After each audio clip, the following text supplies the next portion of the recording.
A very good evening to you. Thank you for joining us. This is Nigeria Watch, and we are getting started with the news headlines for the week. Some of the top headlines making the news today. It's August 15, the year of our Lord 2022. So welcome to the show. Let's get started without wasting any much of your time. We're starting with the Punch newspaper. We have a report from Kenya, that the head of Kenya's election body on Monday declared the Deputy President William Ruto the winner of the country's close fourth presidential election, despite several commissioners rejecting the result. The Independent Electoral and Boundaries Commission Chairman Wafula Chebukati said Ruto had won almost 7.18 million votes, equivalent of 50.49%, against 6.94 million, an equivalent of 48.85% for his rival Raila Odinga in the August 9 vote. Ruto becomes the fifth president of Kenya. That's coming from the Punch. Just in, Ruto wins Kenya presidential election. Congratulations to Kenyans. And on the front page of the Punch, still we're moving to this one, where Justice Binta Nyako has sentenced notorious Taraba-based kidnap kingpin Hamisu Bala, popularly known as Wadume, to 7 years without an option of fine. In the trial that lasted 3 years, Wadume was convicted on count 2 and 10 of the 13 counts brought against him and 6 others. Kidnap kingpin Wadume back 7 years imprisonment. That's from the Punch newspaper. And from the Vanguard, we have the report. This one says, you detain Kanu over referendum, but negotiate with terrorist IPOB lawyer berates federal government. The leader of the indigenous people of Biafra IPOB, Nnamdi Kanu's lead lawyer, Ifeanyi Ejiofor, has slammed President Muhammadu Buhari for negotiating with terrorists while the IPOB separatist agitator languishes in the custody of the security agencies. Ejiofor on Sunday said this in a reaction to the revelation by the presidential media aide Garba Shehu that the terrorists who attacked the Abuja-Kaduna train in March fooled his principal. That's from Vanguard. You detain Kanu over referendum, but negotiate with terrorist IPOB lawyer berates federal government.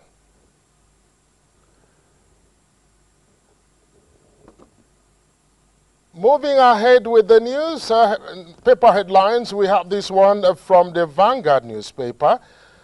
Blackout looms as electricity workers begin strike Wednesday.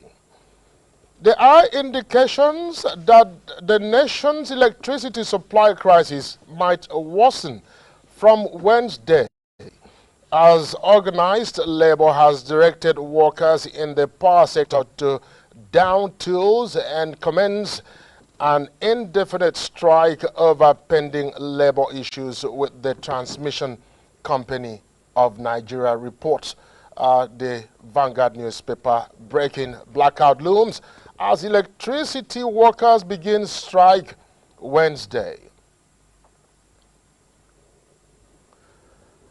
Moving ahead with Premium Times, we have a report that termites have allegedly eaten up some document of the Nigeria Social Insurance Trust Fund NSITF containing expenditures worth 17.1 billion. Officials of the agency have told the Senate these documents are said to contain details of spendings by the agency in 2013.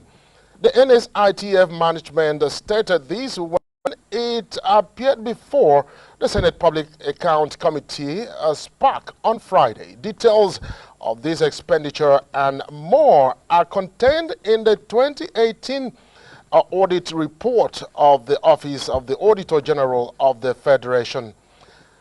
In the report, which is now being called a document. And from a Daily Post, we have a report here. Pope resign, embark on a 40-day prayer.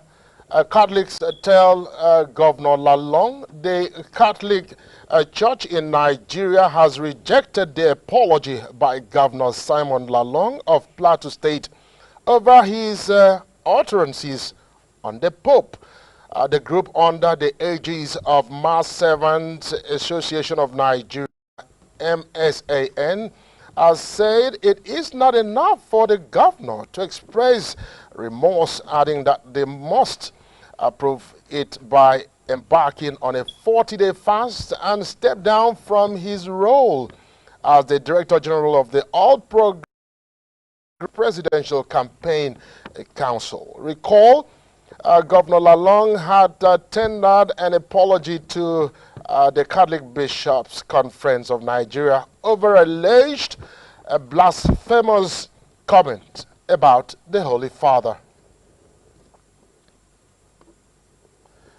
Moving ahead with some of the newspaper headlines, we have a report that the inflation rate in Nigeria climbed to a near 17-year high in July, fueled by bread, cereal, gas, and transport costs by the National Bureau of Statistics, NBS, said on Monday.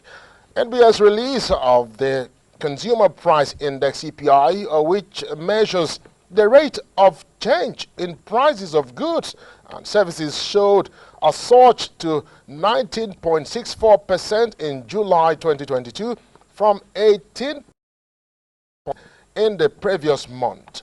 The rate is the highest recorded since September 2005. The figure is also 2.27 percentage points higher compared to the rate recorded in July 2021, which was 17.38%. The report indicated that headline inflation rate increased in July 2022 compared to the same month in the previous year, July 2022. Cost pressures are being found by a high import bill caused by surging commodity prices, supply shortages, and a slide in the naira, which has caused separate to Sudmon Central Bank of Nigeria, CBN. And on our news bulletin, headlines of the newspaper on the watch tonight, we have a report from Kaduna that El Rufai mocks Peter Obi's supporters over 2 million man march in Kano. Kano State Governor Nasser El Rufai on Monday gave a cryptic response to a planned 2 million man march for Labour Party presidential candidate Peter Obi in the state. Some supporters of Peter Obi, a former governor of Anambra State, on Twitter have been trending a march to solicit vote for the Labour Party candidates in the 2023 presidential election.